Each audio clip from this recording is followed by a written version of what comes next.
Halo teman-teman, maaf videonya terputus karena saya baru tahu ternyata program yang saya pakai, aplikasi yang saya pakai ini masih trial dan dibatasi ternyata hanya 10 menit. Maka saya akan buat part yang pertama tadi, part yang pertama, lalu ini part yang kedua begitu ya. Maklum menggunakan aplikasi yang gratis ya, jadi seperti ini resikonya. Saya akan melanjutkan lagi tentang apa yang akan kita pelajari selama 1 semester ke depan. Tadi sudah sampai penjelasan tentang bagian E ya.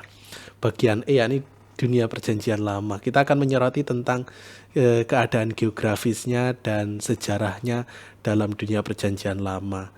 Sedikit sekarang saya akan singgung bahwa dunia perjanjian lama itu tidak jauh-jauh dari dunia Timur Tengah, yang secara spesifik itu ada di daerah Palestina, ada di daerah Israel, lalu ada di daerah Mesir, Babilonia, Asyur dan sekitarnya, kurang lebih seperti itu. Nanti kita akan melihat petanya seperti apa sih dunia perjanjian lama, mulai dari Abraham hingga masa Musa, pengalaman-pengalaman yang sangat fenomenal yang dialami oleh Musa dan bangsa Israel. Itu di mana saja itu terjadi. Nanti kita akan lihat daerah geografisnya dan pasti juga sejarahnya. Mau melihat bahwa historisitas dalam dunia perjanjian lama itu sangat penting, bahwa memang Musa itu bukan tokoh fiktif, bukan tokoh legenda, bukan mitos, tetapi sungguh-sungguh benar, sungguh-sungguh ada, sungguh-sungguh menyejarah, sungguh-sungguh pernah hidup, termasuk Yesus tentunya dalam dunia perjanjian baru. Lalu yang keenam, itu yang terakhir, nanti kita akan melihat pembagian kitab suci perjanjian lama. Pembagiannya seperti apa, sehingga ketika nanti kita ditanya pembagian kitab suci, kita tidak menjawab, oh ada perjanjian lama, perjanjian baru. Tidak hanya sebatas itu, tetapi nanti kita bisa menjelaskan secara rinci bahwa kitab suci, oh dibagi, ada Taurat, ada kitab nabi-nabi, ada kitab hikmat, kebijaksanaan, dan seterusnya. Jadi nanti kita akan melihat sekali lagi juga secara ringkas. Itu tentang silabus, tentang materi yang akan saya sampaikan nanti setiap hari Senin. Setiap hari Senin, mudah-mudahan saya bisa membuat video seperti ini, pembelajaran seperti ini, untuk menyampaikan materi yang sudah ada atau yang sudah saya siapkan untuk kalian semua. Semoga bisa dimengerti, bisa dipahami dengan baik. 6 poin ini kita bahas selama 1 semester ini.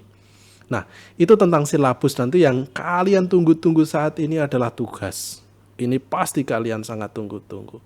Hari pertama sudah diberi tugas. Pasti kalian sangat gembira dan bahagia. Bukan begitu? Pasti. Lalu tugasnya apa? Nah, sebelum tugas, saya akan melihat penilaiannya seperti ini. Seperti di SMA ada nilai tugas, UTS, dan UAS. Tugasnya itu akan saya ambil dari bagan periodisasi KSPL. Nah, ini dibuat di akhir nanti pembelajaran, mengandaikan bahwa ketika kalian sudah mengikuti perkuliahan ini, di akhir perkuliahan nanti akan kalian buat yang namanya bagan periodisasi.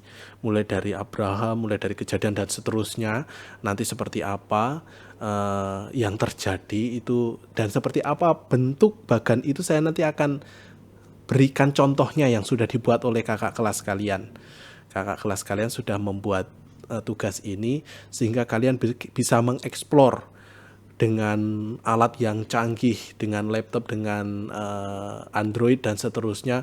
Kalian bisa mengeksplorasi bentuk model bagan kalian seperti apa. Sekali lagi, ini semakin kalian kreatif, semakin kalian bisa mengeksplor peralatan-peralatan gadget itu, nanti akan mendapatkan penilaian yang lebih.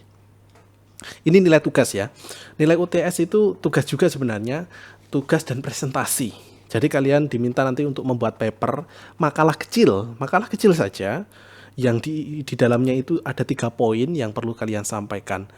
Apa yang bisa kalian presentasikan? Yang pertama, nanti kalian akan masing-masing orang, karena nggak bisa berkelompok, karena kalian berada di tempat yang berbeda, maka masing-masing orang nanti membahas satu kitab. Perjanjian lama pasti ya, perjanjian lama. Lalu siapa yang membahas kitab apa, nanti akan saya tunjukkan di slide yang berikutnya.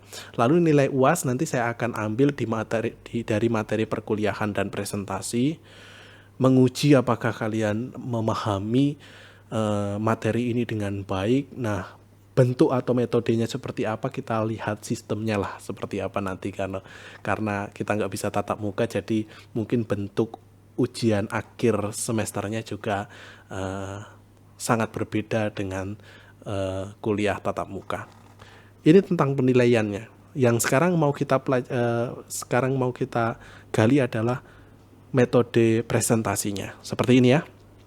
Nah, kelas retorika A, terlebih dahulu ya, kelas retorika A, nomor absen yang pertama itu membahas kitab Kejadian. Siapa nanti saya akan lihat ya di daftarnya.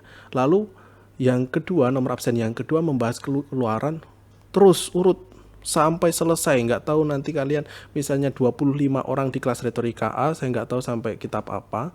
Nah, misalnya kitab Amsal, berarti nanti kelas retorika B membahas selanjutnya pengkhotbah dan selanjutnya, pokoknya sampai selesai, sampai akhir. Satu orang membahas satu kitab. Tidak termasuk yang tambahan ya, termasuk tambahan Esther ini tidak, yang dalam kurung ini tidak ya. Nah, kalau kalian belum jelas, nanti mudah-mudahan saya sempat untuk membuat daftar siapa membahas apa. Kalau dirasa ini cukup jelas, nanti ya bisa kalian ini menjadi panduan. Oh, ternyata saya membahas hakim-hakim, oh saya membahas raja-raja dan seterusnya. Dan seandainya pun belum jelas, kalian bisa komentar di kolom atau bertanya di kolom komentar di video ini, di channel ini. Begitu ya, saya kira ya. Saya kira mengerti. Nah, masing-masing tadi memilih satu kitab, atau bukan memilih sih, saya tentukan satu kitab. Lalu sumber bacaan harus disertakan.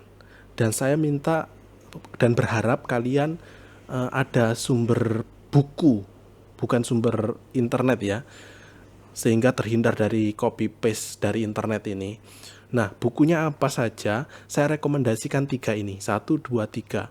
Seluk-beluk Kitab Suci karangan Dharma Wijaya PR, Pengantar ke dalam Perjanjian Lama Grunen, lalu Tafsir Alkitab Perjanjian Lama. Ini tawaran saya. Kalau ada di paroki yang di luar ini juga sangat-sangat dianjurkan.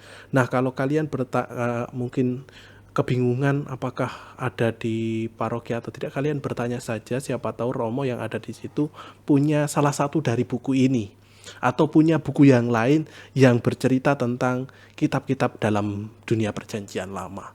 Seperti itu ya. Dan seandainya pun mentok kalian tidak mendapatkan satu buku pun, kalian bisa mengambil dari internet, tetapi tetap mencantumkan link. Ini kejujuran ilmiah, sangat dituntut, penting mencantumkan link itu, sehingga yang lain atau saya tahu bahwa kalian mengambil tulisan ini dari sini. Begitu ya, saya kira. Nah, lalu nanti hari Kamis itu 2 jam pelajaran itu dipakai untuk presentasi. Presentasinya bentuknya seperti apa? Kalian membuat video. Jadi kalian membuat paper, kalian sampaikan dengan video. Kalian bisa rekam dengan HP atau dengan apapun, dengan kamera atau laptop sekalipun, atau baik kalau dibuat seperti model saya ini yang sederhana ini, atau lebih canggih dari sini itu lebih bagus. Artinya ada video, ada wajah yang sedang mempresentasikan, lalu ada PowerPoint yang bisa ditunjukkan kepada teman-teman yang lain. Nah, seperti itu. 4 orang pertama itu kumpul pada tanggal 13 Agustus. Atau saya mengandaikan sudah selesai dan dimulai presentasi. Ya, presentasinya seperti apa? Setelah kalian 4 orang pertama ada Kejadian, Keluaran, Imamat, dan Bilangan, itu sudah dikumpulkan ke saya, entah itu dalam bentuk melalui Google Drive atau email atau apapun, atau WA mungkin bisa jadi ya. Nah, seperti itu nanti akan saya upload ke YouTube, ke channel ini, sehingga semua bisa melihat presentasi kalian. Sekali lagi, kalau kalian kurang jelas dari metode presentasi ini, kalian bisa tanya secara langsung ke nomor WA saya, ataupun bisa bertanya melalui kolom komentar. Nanti akan saya baca, lalu akan saya jawab. Entah itu saya jawab di komentar